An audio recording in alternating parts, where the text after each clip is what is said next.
हरे कृष्ण। आसन्न जगन्नाथ रथयात्रा 2025 गुंडिचा मंदिर महोत्सव हेरा पंचमी महोत्सव এই সব মিলিয়ে আজকে অনেক ভক্ত আমাকে অনেকগুলো প্রশ্ন করেছেন। রথযাত্রা সর্বপ্রথমে কোথায় কিভাবে অনুষ্ঠিত হয়,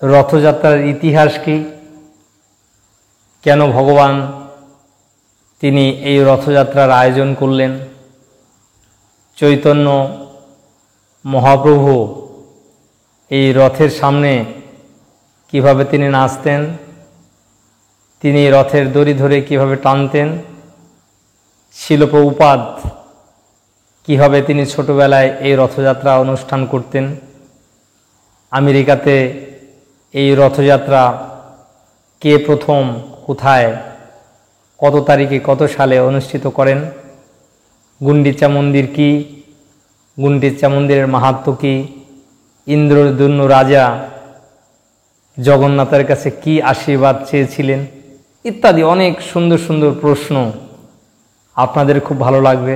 জগন্নাথের রথের নাম কি, বলরামের রথের নাম কি, সুভদ্রার রথের নাম কি, চৈতন্য মহাপ্রভু যখন জগন্নাথকে দর্শন করতেন কোন জায়গা দাঁড়িয়ে দর্শন করতেন, জগন্নাথের প্রণাম মন্ত্র কি, জগন্নাথ কিভাবে খুশি হন, জগন্নাথের কৃপা কিভাবে লাভ করা যায়, বিস্তারিত সুন্দর একটি প্রশ্নোত্তর পর্ব নিয়ে জগন্নাথের লীলা কথা নিয়ে রথযাত্রার মহোৎসব সারা বিশ্বের মানুষের কাছে এই রথযাত্রা, এই মহামিলন,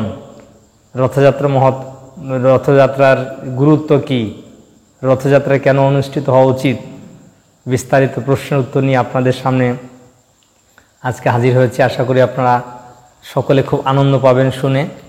তো প্রথম থেকে শেষ পর্যন্ত আপনারা শুনতে থাকুন। যারা এই চ্যানেলের প্রথম রয়েছেন চ্যানেলটিকে সাবস্ক্রাইব করে দিন, পাশের বেল আইকনে প্রেস করে দেবেন। প্রশ্ন থাকলে কিন্তু অবশ্যই কমেন্ট বক্সে আপনাদের প্রশ্ন লিখবেন, তাহলে আপনাদের প্রশ্ন নিয়ে আমি আবার নতুন আরেকটি ভিডিও তৈরি করার সুযোগ পাবো, যাতে সকলে উপকৃত হন। যারা ফেসবুক পেজ থেকে শ্রবণ করছেন পেজটিকে ফলো করে দেবেন। হরে কৃষ্ণ। তো জগন্নাথের প্রণাম মন্ত্র আপনারা সকলে বলুন। ওম নীলাচল নিবাসায় নিত্যায় পরমাত্মনে বলভদ্র সুভদ্রাভ্যাং জগন্নাথায়তে নমঃ। নীলাচলে নীলাচল নিবাসায়, নীলাচল নীল আচল, নীলগিরি পর্বতে যিনি অবস্থান করেন, নীলাচল নিবাসায় নিত্যায় পরমাত্মনে, সেই পরমাত্মার স্বরূপ পরম ব্রহ্ম স্বরূপ স্বয়ং শ্রীকৃষ্ণ বলভদ্র এবং সুভদ্রাকে সঙ্গে নিয়ে যিনি নীলাচলে অবস্থান করছেন তাকে আমি প্রণাম করি। জগন্নাথ স্বামী নয়ন পথগামী ভব তুমে। হে জগন্নাথ, আপনি কৃপা করে আমার নয়ন পথে সর্বদা অবস্থান করুন, যেন আমি সর্বদা আপনাকে দর্শন করতে পারি। এই জন্য সুন্দর প্রশ্ন করেছেন। তো আপনারা মনে রাখুন 26শে জুন হচ্ছে গুন্ডিচা মার্জন, 27শে জুন হচ্ছে রথযাত্রা, আর 5ই জুলাই হচ্ছে উল্টো রথ। তো একজন শ্রোতাবন্ধু উনি একটি সুন্দর প্রশ্ন করলেন। তো যেহেতু গুন্ডিচা মন্দির মার্জন 26শে জুন, তো গুন্ডিচা কে, গুন্ডিচা মন্দির কেন নাম হলো, আর ভগবান জগন্নাথ রত্ন সিংহাসন থেকে নেমে এসে উনি গুন্ডিচা মন্দিরে গিয়ে 7 দিন কেন অবস্থান করেন? তো প্রশ্নটি অত্যন্ত ভালো, আপনাদের শুনলে ভালো লাগবে। তো গুন্ডিচা হচ্ছেন রাজা ইন্দ্রদুম্নকে ভগবান স্বপ্নে দেখিয়েছিলেন যে তুমি নীলমাধব রূপে আমার কোনো আর দর্শন পাবে না। অবন্তিপুরের রাজা ইন্দ্রদুম্ন, তো তিনি তখন জগন্নাথের নির্দেশে সমুদ্র থেকে কাঠ সংগ্রহ করে এনে ভাসমান কাঠ সেটাকে নিয়ে এসে তিনি বিশ্বকর্মা দ্বারা তিনি নির্মিত করেছিলেন এই জগন্নাথ বলদেবের সুভদ্রার বিগ্রহ। হ্যাঁ, তো জগন্নাথ বলেছিলেন তুমি আমার বিগ্রহ নির্মাণ করো এবং বড় একটি মন্দির নির্মাণ করে ব্রহ্মাকে সেখানে পুরোহিত রূপে নিয়ে এসে আমার আরাধনা করো। জগন্নাথ ইন্দ্রদুম্ন রাজাকে এইভাবে কৃপা করেছিলেন। তো তিনি এত সুন্দরভাবে জগন্নাথের সেবা করেছিলেন, জগন্নাথ খুব খুশি হয়েছেন। তো জগন্নাথ একদিন ইন্দ্রদুম্ন রাজাকে বললেন, তুমি আমার কাছে আশীর্বাদ চাও, তো তুমি আমাকে কিছু বলো, কি তোমার আর অভিলাষ? তুমি যে কোনো আশীর্বাদ চাইবে আমি তোমাকে দান করব। তখন ইন্দ্রদুম্ন বললেন যে প্রভু, আমাকে একটা আশীর্বাদ দিবেন আপনি? আমাকে আশীর্বাদ করুন আমার স্ত্রীর গর্ভে যেন কোনো সন্তান না হয়। তো এটা যখন জগন্নাথ শুনলেন তখন জগন্নাথ বললেন, তো তোমার স্ত্রী যার নাম হচ্ছে গুন্ডিচা, তো সে তো খুব কষ্ট পাচ্ছে, তার খুব কষ্ট হচ্ছে, তুমি তার গর্ভে কোনো সন্তান চাইছো না। কোনো মা চান না যে তিনি নিঃসন্তান থাকুক, প্রত্যেকটা মা চান তার সন্তান হোক। তখন জগন্নাথ তাকে যখন এই আশীর্বাদ করলেন তখন জগন্নাথ বললেন, তোমাকে আমি এই আশীর্বাদ দিলাম, কিন্তু এই গুন্ডিচা তার প্রতি আমার বিশেষ ভালোবাসা প্রেম নিবেদন করার জন্য আমি প্রত্যেক বছর কমপক্ষে 7 দিন ধরে এই গুন্ডিচার বাড়িতে এসে আমি থাকব। আর সে হচ্ছে আমার মাসি। তো এই কথা যখন গুন্ডিচা দেবী শুনলেন, ইন্দ্রদুম্ন রাজার স্ত্রী গুন্ডিচা দেবী যখন শুনলেন, তিনি খুব খুশি হলেন। তাহলে গুন্ডিচা দেবী হচ্ছেন কে? ইন্দ্রদুম্ন রাজার স্ত্রী, তিনি হচ্ছেন গুন্ডিচা। যেহেতু জগন্নাথ গুন্ডিচা দেবীর প্রতি বিশেষ কৃপা করেছিলেন, সেজন্য শাস্ত্রে বলা হচ্ছে এই গুন্ডিচা মন্দির এতই মাহাত্ম্যপূর্ণ একটি স্থান। জগন্নাথের মন্দিরে জগন্নাথকে দর্শন করলে যতটা ফল হয় তার থেকে সহস্র সহস্র গুণ, শাস্ত্রে বলা হচ্ছে প্রায় কোটি গুণ ফল লাভ হয় গুন্ডিচা মন্দিরে ভগবান জগন্নাথকে যদি কেউ দর্শন করেন, তাহলে তিনি কোটি গুণ ফল লাভ করেন। যদি কেউ সন্ধ্যার পরে এই জগন্নাথকে গুন্ডিচা মন্দির কেউ দর্শন করে তাকে আরতি করেন, তাকে প্রার্থনা করেন, তার সমস্ত মনস্কামনা পূর্ণ হয়ে যাবে। তাই দেখুন সারা পৃথিবীতে এখন প্রত্যেকটা দেশে রথযাত্রা, আর সেই রথযাত্রার উদ্দেশ্য হচ্ছে কি? জগন্নাথ এই রত্নবেদী থেকে নেমে এসে তিনি রাজপথে আসবেন এবং সমস্ত জগতের আপামর জনসাধারণকে তিনি কৃপা করার জন্য তিনি রাজপথে বেরিয়ে আসেন। ভগবানের কোনো বিগ্রহ, মূল বিগ্রহ কখনো মন্দির থেকে রাস্তায় আসে না। একমাত্র জগন্নাথ এত কৃপালু যে তিনি মূল বিগ্রহ রথের উপর চড়িয়ে সমস্ত ভক্তরা তার সামনে কীর্তন করেন, জগন্নাথকে রথে টানা হয় আর জগন্নাথ খুব আনন্দিত হন।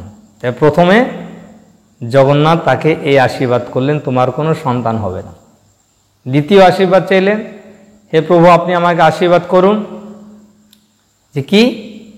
আমি চাই যে আপনি সবসময় শুধু জগতের মানুষকে দর্শন দেবেন। তাই জগন্নাথ বললেন তথাস্তু। তাই জগন্নাথপুরীতে জগন্নাথ কখনো বিশ্রাম করে না। রাত্রির বেলায় জগন্নাথকে সুন্দর পুষ্পসজ্জায় শয়ন করানো হয়, ফুলের পোশাক পরানো হয়। আর তখন হচ্ছে কি, দেবতারা তাকে দর্শন করতে আসেন। এইভাবে জগন্নাথ সর্বদা শুধু সমস্ত জগৎবাসীকে দর্শন দান করেন। তাই দেখবেন জগন্নাথের চোখে কোনো পাতা নেই, বড় বড় চোখ।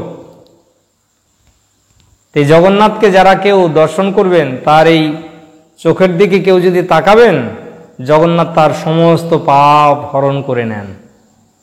তাই চৈতন্য মহাপ্রভু যখন জগন্নাথপুরীতে গরুর স্তম্ভের সামনে দাঁড়িয়ে জগন্নাথকে দর্শন করতেন, তখন চৈতন্য মহাপ্রভুর চোখ দিয়ে শুধু প্রেমাশ্রু নির্গত হতো।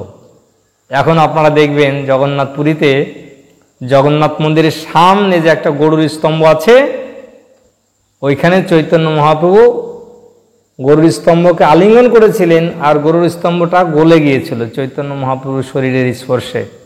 আর চৈতন্য মহাপ্রভুর চোখের জলে সেখানে একটা ছোট্ট নালা হয়ে গেছে। আর একদিন এক উড়িয়া বৃদ্ধা মহিলা, তিনি জগন্নাথের মন্দিরের সামনে তো হাজার হাজার লোক, দর্শন করা খুব দুরূহ। তখন সেই উড়িয়া মহিলা তিনি গরুর স্তম্ভের উপরে উঠে জগন্নাথকে দর্শন করার জন্য চৈতন্য মহাপ্রভুর কাঁধের উপর পা দিয়ে তিনি উঠেছিলেন। আর তখন চৈতন্য মহাপ্রভুর সেবক গোবিন্দ তাকে ভৎসনা করছিলেন। আর চৈতন্য মহাপ্রভু তাকে নিষেধ করলেন যে একে নিষেধ করো না, এ কত ভাগ্যবতী যে জগন্নাথকে দর্শন করার জন্য তার কত আরতি, এরকম আরতি যদি আমার হতো। তো সেই উড়িয়া মহিলা যখন জগন্নাথকে দর্শন করে নিচে নেমে আসলেন এবং চৈতন্য মহাপ্রভুর দিকে যখন তাকিয়েছিলেন, তখন চৈতন্য মহাপ্রভুর কাছে তিনি ক্ষমা প্রার্থনা করলেন। দেখুন চৈতন্য মহাপ্রভু এইভাবে জগন্নাথকে দর্শন করতেন। তো তৃতীয় বর চেয়েছিলেন, হে প্রভু, আপনি সবসময় শুধু এই জগতের মানুষকে আপনার প্রসাদ দিয়ে উদ্ধার করবেন। জগন্নাথ বললেন তথাস্তু। দেখবেন পুরীতে জগন্নাথের হাত কখনো শুকায় না, সবসময় শুধু সে ভোগ গ্রহণ করেন। আর সেই ভোগ গ্রহণ করার পরে তার প্রসাদ চলে আসে বাজারে, আনন্দ বাজার। তাই সারা জগতের মানুষকে জগন্নাথ তিনি প্রসাদ দিয়ে, দর্শন দিয়ে এবং গুন্ডিচা মন্দিরে অবস্থান করে জগৎবাসীকে উদ্ধার করার জন্য তিনি এই জগতে তিনি এসেছেন। এটা হচ্ছে গুন্ডিচা মন্দিরের মাহাত্ম্য। রথযাত্রার ইতিহাস কি? আর একজন শ্রোতাবন্ধু প্রশ্ন করলেন, রথযাত্রার ইতিহাস কি? ভগবান শ্রীকৃষ্ণ তিনি 16 বছর ধরে তিনি ব্রজধামে লীলা করে তিনি যখন কংসকে বধ করার জন্য তিনি মথুরা এসেছিলেন। বিস্তারিত সুন্দর লীলা কিন্তু ভাগবতের দশম স্কন্ধে আছে। তো যদি আমি বিস্তারিত বলে যাই, এই একটি প্রশ্নের উত্তর দিতে দিতে কিন্তু ভিডিও অনেক বড় হয়ে যাবে, তা আপনাদের ধৈর্য থাকবে না। আমি সংক্ষেপে বলবো। তো শ্রীকৃষ্ণকে যখন অক্রূর বৃন্দাবন থেকে মথুরায় নিয়ে এসেছিলেন, তো মথুরায় নিয়ে এসেছিলেন, কংস তাকে আদেশ করেছিলেন অক্রূরকে যে কৃষ্ণকে তুমি পরিকল্পনা করে এখানে নিয়ে আসো, আর যত ধরনের যোদ্ধারা আছে তাকে একসঙ্গে আমরা ধরে তাকে আমরা এখানে মেরে ফেলব। কৃষ্ণের গায়ে এত শক্তি, তিনি চানুর, মুষ্টি, যত ধরনের মল্লবীর ছিল সকলকে তিনি বধ করলেন। কুবুলায় পীর নামে হাতিকে তিনি বধ করলেন। বিভিন্ন অসুরদেরকে, দৈত্যদেরকে তিনি বধ করে অন্তিমে তিনি কংসের সিংহাসনের উপর গিয়ে তার চুলের মুঠি ধরে তাকে একটা জোরে থাপ্পড় দিলেন, আর কংসের প্রাণবায়ু বেরিয়ে গেল। কংসকে বধ করার পরে ভগবান শ্রীকৃষ্ণ তিনি দ্বারকাতে রাজা হলেন। আর এইদিকে ব্রজবাসীরা তাকে এত ভালোবাসত, কৃষ্ণের বিরহে তারা 100 বছর ধরে কৃষ্ণের বিরহে তারা কাতর হয়েছিলেন, কৃষ্ণকে দর্শন পান না। তো একদিন কুরুক্ষেত্রের সমন্ত পঞ্চক ব্রহ্ম সরোবর সূর্যগ্রহণের সময় সেখানে লক্ষ লক্ষ তীর্থযাত্রী সেখানে স্নান করতে গিয়েছিলেন। তা দ্বারকা থেকে সমস্ত দ্বারকাবাসীরা এসেছিলেন, শ্রীকৃষ্ণ এসেছিলেন, বলরাম এসেছিলেন, সুভদ্রা এসেছিলেন। তো তারা যখন সেখানে স্নান করে তারা রথের উপর বসেছিলেন, আর কৃষ্ণকে তখন রাজবেশ পরিহিত ছিলেন, তরবারি ছিল তার মাথায় রাজমুকুট ছিল, রাজবেশ ছিল, হাতি ঘোড়া সৈন্য সামন্ত তার পাশে ছিল। তখন ব্রজবাসীরাও সেখানে এসেছিলেন স্নান করার জন্য। তো ব্রজবাসীরা যখন জানলেন যে কৃষ্ণ বলরাম এখানে এসেছেন, তখন তারা দেখলেন কৃষ্ণ বলরাম এই রথের উপর বসে আছেন, তারা দ্বারকায় ফিরে যাচ্ছেন কুরুক্ষেত্র থেকে। তখন রাধারানীও সেখানে ছিলেন, গোপীরাও সেখানে ছিলেন। তো রাধারানী কৃষ্ণকে দেখে এই রাজবেশে তার ভালো লাগেনি। যে কৃষ্ণ গোপবেশে রাধারানীর সঙ্গে, গোপীদের সঙ্গে, গোপবালকদের সঙ্গে, ব্রজবাসীদের সঙ্গে এত বছর লীলাবিলাস করেছেন, তা রাধারানী তুষ্ট হতে পারেননি। তাই কৃষ্ণ বলরাম সুভদ্রা যখন রথের উপর বসেছিলেন, তখন সমস্ত ব্রজবাসীরা সেই রথের দড়ি ধরে তারা টেনে টেনে কৃষ্ণকে বৃন্দাবনে নিয়ে আসলেন। তাই রথযাত্রা হচ্ছে কৃষ্ণকে এই কুরুক্ষেত্র থেকে তারা বৃন্দাবনে নিয়ে যাচ্ছিলেন। তাই দ্বারকা থেকে কৃষ্ণ এলেন কুরুক্ষেত্রে, সেই কুরুক্ষেত্র থেকে ব্রজবাসীরা কৃষ্ণকে বৃন্দাবনে নিয়ে গেলেন। এইভাবে এই রথযাত্রা শুরু হলো। তো আরেকজন শ্রোতাবন্ধু খুব সুন্দর একটি প্রশ্ন করলেন যে রথযাত্রা উৎসবের গুরুত্ব কি? ভগবান শ্রীকৃষ্ণ তিনি এই জগতের জীবকে কিভাবে তিনি উদ্ধার করবেন, এইটাতে তার পরিকল্পনা। তাই ভগবান এই জগতের জীবকে, বিশেষ করে কলিযুগের জীবদের উদ্ধার করার জন্য তিনি দারুব্রহ্ম রূপে প্রকট হয়েছেন। তাই আজকে সারা পৃথিবীতে এই যে রথযাত্রার আয়োজন করা হয়েছে, এর কারণ হচ্ছে ভগবান চান এই জগতের মানুষ, তো কলিযুগের মানুষ খুব ব্যস্ত, মন্দিরে যাওয়ার তাদের সময় নেই। তাই ভগবান এই রথযাত্রা উৎসবের মাধ্যমে সমস্ত জগতের মানুষকে একত্রিত করলেন, একত্রিত করে একটি মহামিলন উৎসব। এই রথের দিনে সমস্ত ধরনের মানুষ সেখানে উপস্থিত হন। সেখানে ধনী দরিদ্র, ব্রাহ্মণ শূদ্র, বিভিন্ন জাতি ধর্ম বর্ণ নির্বিশেষে সকলের জন্য এই উৎসব। তাই রথে তো বামনম দৃষ্টা পুনর্জন্ম নবিদ্যতে, এই রথের উপরে অবস্থানরত জগন্নাথকে যারাই দর্শন করবেন, যারাই রথের দড়ি ধরে টানবেন, যারাই জগন্নাথের প্রসাদ গ্রহণ করবেন, তাদের রথেস্থ বামনম দৃষ্টা পুনর্জন্ম নবিদ্যতে, তার আর পুনর্জন্ম হবে না। তাই ভগবান চাইছেন যে এই যে রথযাত্রা উৎসবের মাধ্যমে সমস্ত জগতের মানুষ যেন কৃষ্ণ প্রেম লাভ করতে পারেন, কৃষ্ণ ভক্তি লাভ করতে পারেন, জন্ম মৃত্যু জরাব্যাধির চক্র থেকে মুক্ত হতে পারেন। তাই ভগবান এই কলিযুগের মানুষের প্রতি বিশেষ করুণা প্রদর্শন করার জন্য এই রথযাত্রার আয়োজন করেছেন। তাই রথযাত্রা উৎসবের অনেক গুরুত্ব রয়েছে। সারা জগতের মানুষ তারা যেন বুঝতে পারেন এই জগতের একমাত্র ভোক্তা হচ্ছেন ভগবান। ভগবান নিজে গীতায় বলেছেন, ভোক্তারাম যজ্ঞ তপস্যাম সর্বলোক মহেশ্বরম সুহৃদম সর্বভূতানাম জ্ঞাত্তামাম শান্তি নিচ্ছতি। তিনি সমস্ত জগতের সুহৃদ, তিনি সমস্ত জগতের ভোক্তা, সমস্ত কিছুর মালিক। এটা জগৎবাসীকে জানানোর জন্য ভগবান এই রথযাত্রার আয়োজন করেছেন।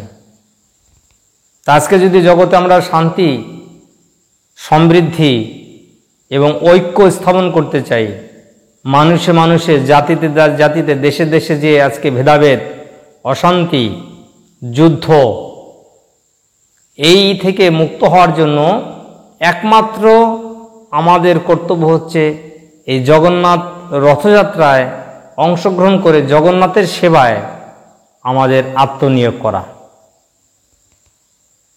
এই কারণেই শিল প্রভুপাদ, ইসকনের প্রতিষ্ঠাতা শিল প্রভুপাদ, তিনি যখন আমেরিকাতে গিয়েছিলেন 1965 সালে উনি আমেরিকাতে গিয়েছিলেন।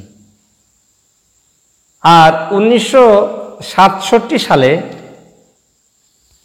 একটি অলৌকিকভাবে এই জগন্নাথ দেব শিল প্রভুপাদকে দর্শন দান করলেন।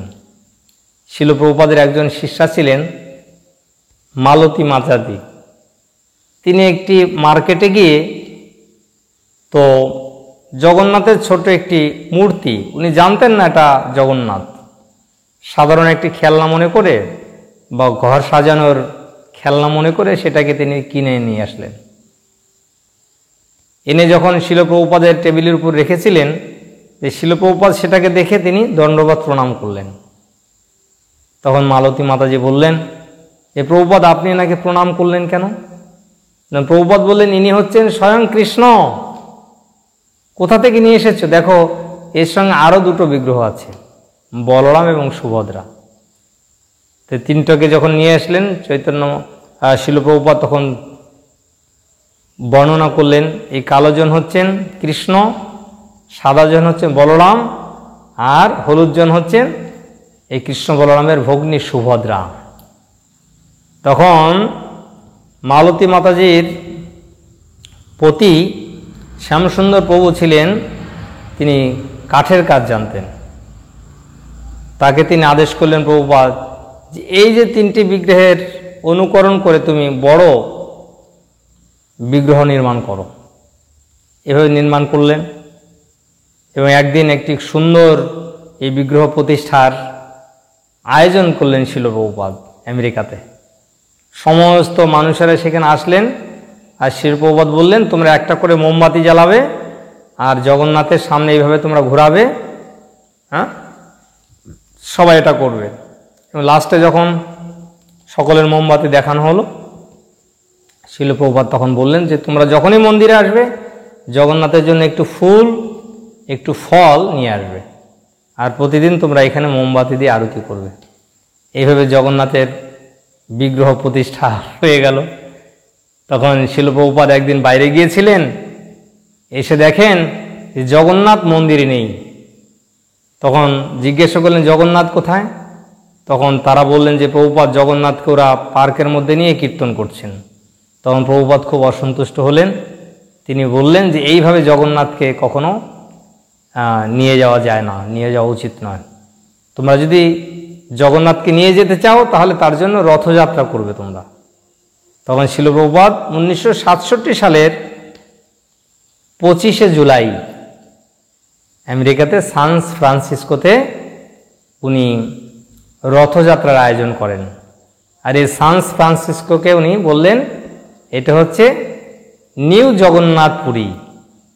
শিল প্রভুপাদ যখন আমেরিকা থেকে এসে পুরীতে তিনি একটি প্রবচন দিয়েছিলেন, তিনি সেখানে বলেছিলেন এই জগন্নাথ হচ্ছে জগতের নাথ, তিনি শুধু পুরীর নাথ নন। জগন্নাথ এখন সারা পৃথিবীর প্রত্যেকটি জায়গায় এখন রথযাত্রা হচ্ছে, সারা জগতের মানুষকে তিনি কৃপা করছেন, সমস্ত জগৎবাসীকে তিনি কি করছেন? তার সেবার সুযোগ প্রদান করছেন। তাই শিল প্রভুপাদ বললেন এই জগন্নাথ পুরীতে সারা বিশ্বের মানুষ আছেন, কিন্তু আপনারা জগন্নাথদেরকে দর্শন দান করা থেকে তাদেরকে আপনারা বঞ্চিত করছেন। এটা চৈতন্য মহাপ্রভুর শিক্ষা নয়। চৈতন্য মহাপ্রভু চেয়েছিলেন পৃথিবীতে আছে যত নগর আদিগ্রাম সর্বত্র প্রচার হইবে মোর নাম। তা আমরা আন্তর্জাতিক কৃষ্ণ ভাবনামৃত সংঘ ইসকন থেকে সারা জগতের মানুষকে জগন্নাথের দর্শন দান করার জন্য, তার রথের দড়ি ধরে টানার জন্য, তার সেবা করার সুযোগ দিচ্ছি। চৈতন্য মহাপ্রভু এটা চেয়েছিলেন।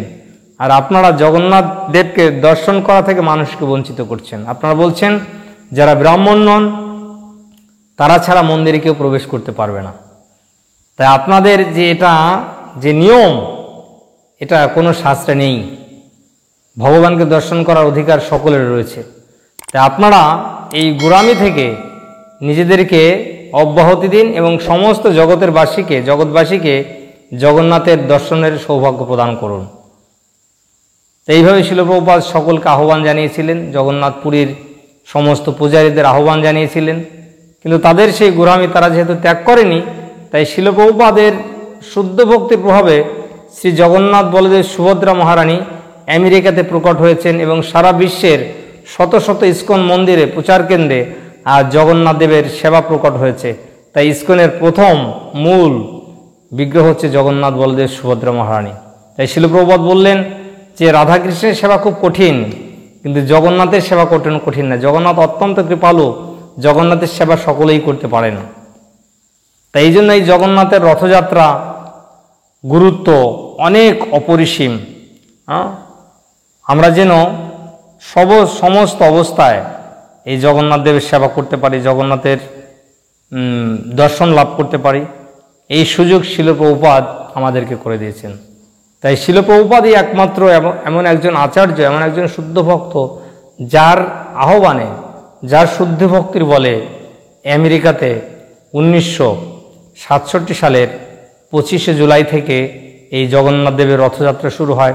আর সেটা হচ্ছে আমেরিকাতে একটি সরকারি ছুটির দিন। এই রথযাত্রা যে মহোৎসব, এটা অত্যন্ত একটি মহিমান্বিত যে উৎসব, জাতি ধর্ম বর্ণ নির্বিশেষে সকলেই রথ টানতে পারেন।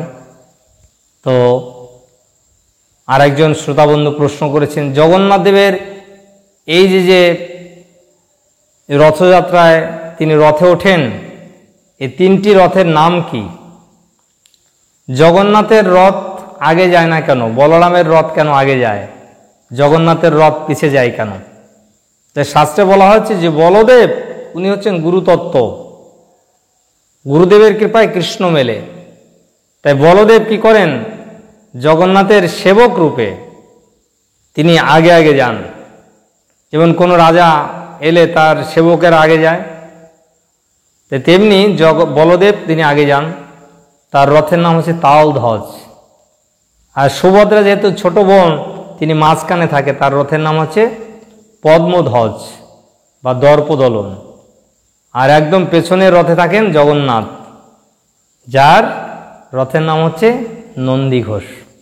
মনে থাকবে, তালধ্বজ, দর্পদলন, নন্দীঘোষ, এই তিনটি রথের উপরে জগন্নাথ থাকেন আর ভক্তরা কীর্তন করেন। চৈতন্য মহাপ্রভু যখন জগন্নাথপুরীতে রথের সামনে নাচতেন, কখনো চৈতন্য মহাপ্রভু জগন্নাথের রথের পেছনে চলে যেতেন, তখন জগন্নাথের রথ থেমে যেত। আর একদিন এত সুন্দর একটা লীলা হচ্ছিল, জগন্নাথের রথ এসে যেখানে ভক্তিবিনোদ ঠাকুরের বাসভবন ছিল, সেই গৌরী মঠ সেখানে রয়েছে, চৈতন্য মহাপ্রভু এইখান দিয়েই এই জগন্নাথ দেবকে রথে দড়ি ধরে টানতে টানতে কীর্তন করতে করতে গুন্ডিচা মন্দিরের উদ্দেশ্যে যেতেন। আর গুন্ডিচা মন্দিরটা হচ্ছে এই জগন্নাথপুরীর যে জগন্নাথ দেবের রথ, জগন্নাথ দেবের যে মূল মন্দির, সেটা থেকে উত্তর পূর্বে, জগন্নাথ দেবের মন্দিরের উত্তর পূর্বে 2 মাইল দূরে অবস্থান করছে এই গুন্ডিচা মন্দির। তো এই গুন্ডিচা মন্দিরে যাওয়ার আগেই যেখানে ভক্তি সিদ্ধান্ত সরস্বতী ঠাকুর অর্থাৎ ভক্তিবিনোদ ঠাকুরের পুত্র ছিল, ভক্তি সিদ্ধান্ত সরস্বতী ঠাকুর যেখানে জন্মগ্রহণ করেছিলেন, ওই মন্দিরের সামনে এসে রাস্তার উপর রথটি দাঁড়িয়ে থাকে। তখন ভক্তিবিনোদ ঠাকুরের স্ত্রী ভাগবতী দেবী তার 2 মাসের পুত্র সন্তান বিমলা প্রসাদকে যখন ওইখানে নিয়ে আসেন, তখন জগন্নাথের গলা থেকে একটি মালা তার মস্তকে পড়ে। আর তখন সমস্ত পাণ্ডারা হরিধ্বনি দিতে লাগেন যে এই নিয়ে একজন জগন্নাথের মহান ভক্ত। তখন জগন্নাথকে যখন এভাবে প্রণাম করে ভাগবতী দেবী ঘরে ফিরে গেলেন, আর রথটি আস্তে আস্তে সামনের দিকে এগোতে লাগলেন। তো জগন্নাথ দেব এরকম সুন্দর সুন্দর লীলা করার জন্য জগন্নাথপুরীতে তিনি অবস্থান করছেন। আজ তো আমাদের মায়াপুরের রাজাপুরে জগন্নাথ দেব রয়েছেন, সেখানে অনেক অলৌকিক লীলা রয়েছে, অনেক ভক্তের মনোবাসনা তিনি পূর্ণ করেন। তো এই জগন্নাথ দেবের রথযাত্রা উপলক্ষে এই গুন্ডিচা মন্দির মার্জনের তো অনেক লীলা রয়েছে, আমি সংক্ষেপে বলে দিচ্ছি। চৈতন্য মহাপ্রভু এই রথের আগের দিন গুন্ডিচা মন্দির মার্জন করেছিলেন। এই গুন্ডিচা মন্দির মার্জনের মাধ্যমে তিনি আমাদের শিক্ষা দিলেন যদি কেউ তার হৃদয়কে মার্জন করতে চান, হৃদয়কে শুদ্ধ করতে চান, তাহলে তাকে কি করতে হবে? ভগবানের নাম শ্রবণ কীর্তন করতে হবে। তাই চৈতন্য মহাপ্রভু বলেন চেত দর্পণ মার্জনম, আমাদের হৃদয়ের দর্পণ যত মার্জিত হবে ভগবান শ্রীকৃষ্ণ সেখানে অবস্থান করবেন। তো আমাদের হৃদয়ে ভগবান রয়েছেন, তাই আমাদের হৃদয়টা হচ্ছে মন্দির। তাই মন্দির মার্জন করার মাধ্যমে, গুন্ডিচা মন্দির মার্জন করার মাধ্যমে চৈতন্য মহাপ্রভু আমাদের শিক্ষা দিয়েছেন প্রত্যেকটি ভক্তকে, সাধককে তার হৃদয়ে লাভ, পূজা, প্রতিষ্ঠা, খুঁটিনাটি, বিভিন্ন প্রকার কর্ম, জ্ঞান, অষ্টাঙ্গ যোগের বাসনা, নির্বিশেষ ব্রহ্মের সঙ্গে লীন হয়ে যাওয়ার বাসনা, যেটাকে কাকরের সঙ্গে তুলনা করা হয়েছে, লাভ, পূজা, প্রতিষ্ঠা, এটাকে হৃদয়ের দাগ বলে বর্ণনা করা হয়েছে। কুটিনাটি, জীবহিংসা, এটাকে তৃণ গুল্মের সঙ্গে তুলনা করা হয়েছে। এই সমস্ত কিছুকে বর্জন করে অন্নাভিলাষিত শূন্যম জ্ঞান কর্মাব্দি অনাবৃতম আনুকূল্যেন কৃষ্ণ অনুশীলনম ভক্তির উত্তমা। এইভাবে গুন্ডিচা মন্দির মার্জনের মাধ্যমে চৈতন্য মহাপ্রভু আমাদের শিক্ষা দিলেন যে আমাদের হৃদয়কে নির্মল করতে হবে। আমাদের হৃদয়ে যদি কোনো কিছু অন্য অভিলাষ থাকে তাহলে ভগবান সেখানে অবস্থান করতে পারবেন না, ভগবানকে আমরা উপলব্ধি করতে পারবো না। তাই চৈতন্য মহাপ্রভুর প্রত্যেকটি লীলার মাধ্যমে আমরা অনেক অনেক শিক্ষা লাভ করতে পারি। তাই চৈতন্য চরিতামৃতের মধ্যলীলার দ্বাদশ পরিচ্ছেদে এই গুন্ডিচা মন্দির মার্জন লীলা এবং এই চৈতন্য চরিতামৃতের এই মধ্যলীলাতে চৈতন্য মহাপ্রভু কীভাবে রথের সামনে নাচছিলেন, কীভাবে হীরা পঞ্চমীতে লক্ষ্মী দেবী এসে জগন্নাথের সঙ্গে তিনি বিভিন্ন ক্রন্দল করেছিলেন, জগন্নাথের বিভিন্ন সেবকদের মারধর করেছিলেন, জগন্নাথদেব কথা দিয়ে এসেছিলেন যে আমি একদিনের জন্য যাব আবার ফিরে আসবো, তো লক্ষ্মী দেবী খুব রেগে গেলেন। হীরা পঞ্চমী সুন্দর সুন্দর লীলারা আছে। চৈতন্য মহাপ্রভু কীভাবে একই সঙ্গে 7টি দলে তিনি রথের সামনে নাচছিলেন, এটা একমাত্র প্রতাপরুদ্র দর্শন করেছিলেন। প্রতাপরুদ্র কীভাবে রথের সামনে ঝাড়ু দিয়েছিলেন, এই জন্য চৈতন্য মহাপ্রভু প্রতাপরুদ্রকে কৃপা করেছিলেন। অনেক সুন্দর সুন্দর লীলা রয়েছে। তো এই জগন্নাথ দেবের রথযাত্রা উপলক্ষে আপনারা জগন্নাথের সেবায় আত্মনিয়োগ করার জন্য আমাদের এইখানে যে হোয়াটসঅ্যাপ নাম্বার আছে সেখানে আপনারা যোগাযোগ করবেন, সেবার জন্য আপনারা অনুদান দিতে পারেন। আর চৈতন্য চরিতামৃতে খুব সুন্দর বর্ণনা আছে, এই চৈতন্য চরিতামৃতটা আপনারা অবশ্যই সংগ্রহ করবেন। এর 4টি খণ্ডে, দাম বেশি নেই, তো এটা আপনারা সংগ্রহ করলে তাহলে চৈতন্য মহাপ্রভু এই সমস্ত লীলা, জগন্নাথের লীলা আপনারা জানতে পারবেন। এতে চৈতন্য মহাপ্রভু খুব খুশি হবে। তা আজকে আমরা এই জগন্নাথের যে রথযাত্রা, গুন্ডিচা মন্দির মার্জন লীলা এবং হীরা পঞ্চমী মহোৎসব সম্বন্ধে যে প্রশ্নোত্তর পর্ব আজকে আমরা এখানেই শেষ করব। পরবর্তীতে আপনাদের যদি আরও কোনো প্রশ্ন থাকে আপনারা কমেন্ট বক্সে লিখবেন। আর সকলে ভালো থাকবেন, সুস্থ থাকবেন। জয় জগন্নাথ, রথযাত্রা কি জয়।